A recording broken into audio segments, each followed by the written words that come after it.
जय हिंद साथियों, स्वागत है आप सभी लोगों का हमारे इस यूट्यूब चैनल में। आज के इस वीडियो में बात ये करने वाले हैं तुलसीदास के जीवन परिचय के बारे में, जो एग्जाम में हर साल पूछा जाता है।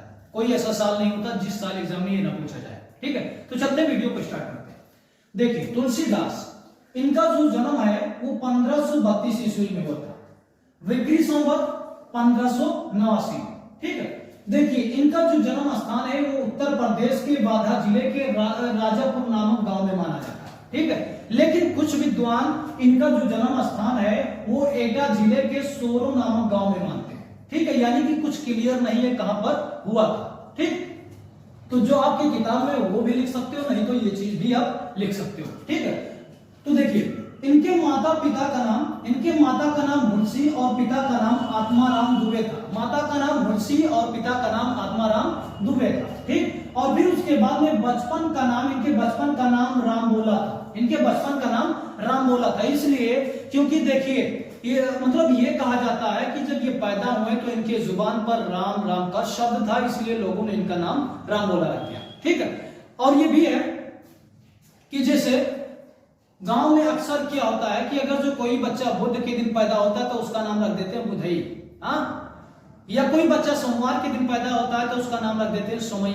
बच्चा जुमा के दिन पैदा हुआ तो उसका नाम रख देते हैं जुमई। तो यही हुआ, जब ये पैदा हुए तो ये क्या हुआ कि ये राम राम बोलते हुए पैदा हुए। ठीक है, इनके जुबान पर राम राम का शब्द था, इसलिए लोगों ने क्या कहा, राम बोला। ठीक है, और फिर उसके बाद में ये सरयू पारीण ब्राह्मण थे, ये सरयू पारीण ब्राह्मण थे। और फिर उसके बाद देखिए इनका जो जन्म अभुक्त मूल नक्षत्र में हुआ था, जो अशुभ माना जाता है। इसलिए क्योंकि देखिए जब ये पैदा हुए तो इनके 32 दांत पहले से निकले हुए थे। जब ये पैदा हुए तो इनके 32 दांत पहले से निकले हुए थे, और फिर उसके बाद में इनके माता पिता ने इनको त्याग कर दिया, इसलिए क्योंकि वो समझे कि ये राक्षस है। ठीक है, वो समझे कि ये राक्षस है, इसीलिए इनके माता पिता ने इनको त्याग कर दिया। ठीक, और जब इनके माता पिता ने इनको त्याग किया तो इनका जो परवरिश हुआ तो इनके गुरु स्वामी नरहरि दास ने किया था। इनका परवरिश इनके गुरु स्वामी नरहरि दास ने इनका परवरिश किया। ठीक, और फिर उसके बाद देखिए इनका जो विवाह है वो रत्नावली के साथ हुआ, और रत्नावली से बहुत प्यार करते थे। ठीक है, रत्नावली से बहुत प्यार किया करते थे। ठीक है, ये भी चीज है कि जहां पर प्यार होता है वहीं पर नफरत भी होता है। ठीक, तो नफरत कैसे हुआ अभी बता रहे हैं। देखिए एक दिन क्या हुआ कि दोनों लोगों के बीच कुछ बातों को लेकर कुछ बात हो गया। ठीक है, कुछ बातों को लेकर कुछ बात हुआ, और उस बात को लेकर रत्नावली ने क्या काम किया कि तुलसीदास को बिना बताए अपने मायके चली गई। ठीक है, देखिए मैं ये नहीं कहता हूं आप हमारे चैनल को शेयर कीजिए, सब्सक्राइब कीजिए, कमेंट कीजिए, मैं कभी नहीं बोलता हूं, लेकिन इतना जरूर बोलूंगा कि यही चीज अगर जो आपके साथ में हो, आपकी पत्नी छोड़कर आपको बिना बताए अपने मायके चली जाए तो आप क्या करेंगे, इस बात को आप कमेंट बॉक्स में बताइए। ठीक है, तो यही चीज हुआ।